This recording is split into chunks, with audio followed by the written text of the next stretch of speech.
yau ba ke na ake magana to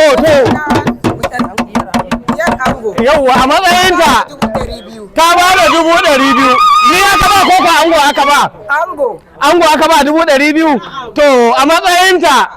ga mun ma wata 50 ka sa a ju ni kai na ni ma an ba da 50,000 kuma na ba su 5,000 masu kalangu an ba ku 5,000 ko za ba ya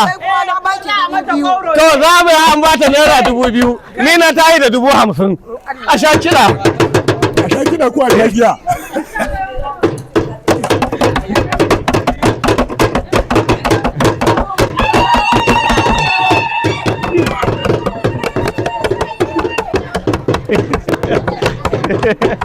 wai Allah